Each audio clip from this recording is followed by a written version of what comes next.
Valiant Ambition tells a story that really covers 4 years. It begins in the summer of 1776 with a huge British invasionary force about to descend upon Long Island in New York, with Washington in his first opportunity as leading a large army in battle, and he suffers the ignominy of the Battle of Long Island. And eventually the British will take not only Long Island, but New York, and forcing the Continental Army to retreat, eventually all the way to the Delaware River.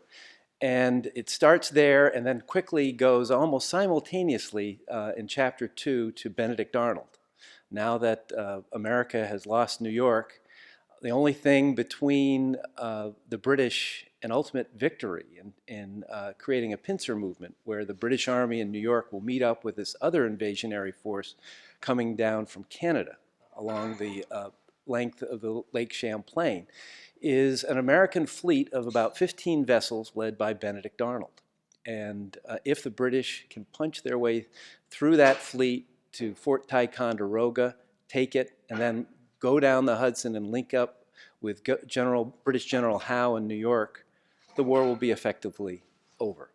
And so Arnold, in the Battle of Valcour Island, fights this incredible engagement, which he fights the British to a draw, even though he's against an army, a fleet that's more than twice the size, and saves the day for the moment and sets up what will become the Battle of Saratoga a year later. And the book follows these two men. We begin with Washington at his lowest, Arnold at his highest, and we watch over the course of the next 4 years as Arnold,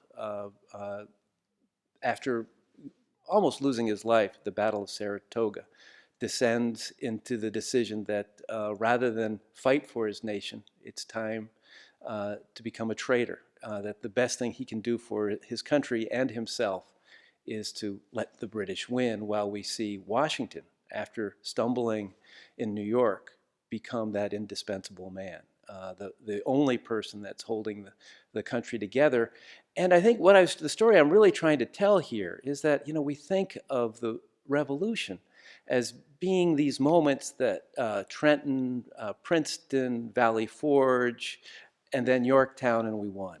The fact of the matter is this war went on year after year after year. The American people began to lose faith in the battle they had begun in 1775 and 76.